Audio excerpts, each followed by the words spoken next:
안녕하세요. 큐비스 성형외과 대표원장 변광입니다. 오늘은 이제 발음이 어느 정도 잘 됐는데 어느 순간부터 이제 발음이나 발성이 좀 뭉개지면서 이제 입이 좀 잘 안 벌어지는 이런 이제 증상들이 있는 분들이 좀 계시거든요. 왜 이런 현상이 생기고 이 턱 근육이랑 이제 이런 발음 발성과의 관계 이런 것에 대해서 자세히 설명 들어볼까 합니다. 발음을 할 때 이제 입을 벌리고 다물고 구조를 이제 관계하는 중에 가장 큰 구조물이 턱 관절에 작용하는 이제 근육이거든요. 그래서 턱 근육이 입을 벌리고 다물고 하게 되는데 보통 이제 입이 잘 안 벌어지는 경우에 발음이 좀 뭉개지는 이런 현상들이 생길 수 있거든요. 왜 그러냐면은 입 안에 있는 어느 정도의 공간이 확보돼서 공명 현상을 통해서 발음이 되게 되는데 이때 턱 근육이 긴장되거나 해서 입이 좀 잘 안 벌어지는 경우 이런 경우에 이제 발음이 좀 뭉개지거나 또렷하지 않다 이런 현상이 생길 수 있습니다. 턱 근육이 긴장되는 경우에 턱 근육이랑 동시에 혀 근육까지 같이 이제 긴장이 되는 경우들이 또 생길 수가 있거든요. 이런 경우에 당연히 혀는 정말 이제 발음에 가장 큰 중요한 역할을 하는 구조물이기 때문에 혀까지도 같이 긴장이 되면서 발음에 이제 문제가 생긴다 이렇게 보시면 좋을 것 같아요.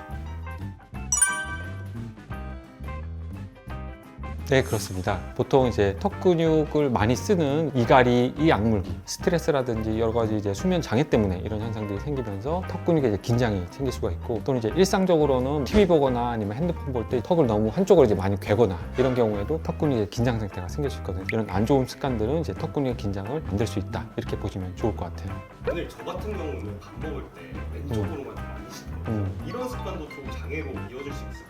그렇죠. 보통 이제 턱 관절 같은 경우에는 이제 위아래로 움직이는 뿐만 아니라 좌우로도 이제 같이 움직이는 관절이라고 보시면 되는데 예를 팔꿈치를 이렇게 움직이는 거는 괜찮지만 비트는 거 이런 현상은 되게 팔꿈치에 안 좋다고 아마 다들 아실 거예요. 보통 한쪽으로만 이제 씹는 습관은 이 턱 관절을 이제 삐뚤게 계속 강제적으로 만드는 역할을 하거든요. 이런 경우에 당연히 턱 근육의 한쪽이 비대칭 생기면서 턱 관절이 한쪽으로 틀어지는 턱 관절 장애들도 생길 수 있다 이렇게 보시면 좋을 것 같아요. 턱 근육의 이제 긴장을 풀어줘서 개구 장애를 충분히 개선시켜줘야지 입이 잘 벌어지면서 안에 있는 공명 현상이 잘 생기면서 발음이 잘 된다 이해하시면 좋을 것 같은데 간단하게는 이제 턱 근육의 힘을 풀어주는 병원에서는 이제 간단한 보톡스 시술 이런 시술이 있다 보시면 좋을 것 같고 근데 이제 이 보톡스 시술의 단점은 효과 자체가 한 3-4개월 정도밖에 유지가 되지 않기 때문에 보통 3-4개월마다 꾸준히 이제 반복해서 맞아줘야 되고 또 이제 반복해서 여러 번 맞다 보면은 특히나 이제 턱 근육 같은 경우는 이제 보톡스 용량이 이제 좀 많이 들어가는 보통 50유닛, 100유닛 해가지고 한 병, 두 병 이런 식으로 들어가게 되거든요. 과용량의 보톡스를 반복해서 맞다 보면은 언젠가는 이제 내 몸에 항체가 생겨서 보톡스 내성이 생길 수가 있거든요. 이런 것들이 걱정되거나 이제 반복해서 맞는 게 좀 귀찮다, 오랫동안 유지하고 싶다 이런 분들 같은 경우는 저희 병원에서 하고 있는 신경차단 교근 수술 수두 방법을 통해서 턱 근육에 분포하는 이제 신경을 마비시켜서 이 근육에 힘을 풀어줌으로써 턱 관절이 좀 부드럽게 자연스럽게 움직일 수 있게 도와줄 수 있다 이렇게 보시면 좋을 것 같아요.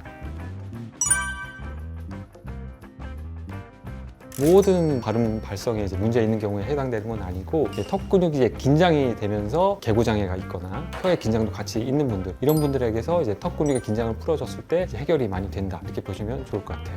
발음과 턱 근육의 관계에 대해서 다들 잘 모르고 계신 분들이 많을 텐데 갑자기 입이 좀 잘 안 벌어지면서 발음이 좀 잘 안 된다 이런 분들은 턱 근육이랑도 이제 연관을 시켜서 생각해 볼 수 있거든요. 이런 경우에 이제 너무 걱정 말고 내원하시면 제가 이제 좋은 방법을 이제 안내해 드릴 수 있을 것 같습니다. 이상 큐비스 성형외과 대표원장 변광이었습니다.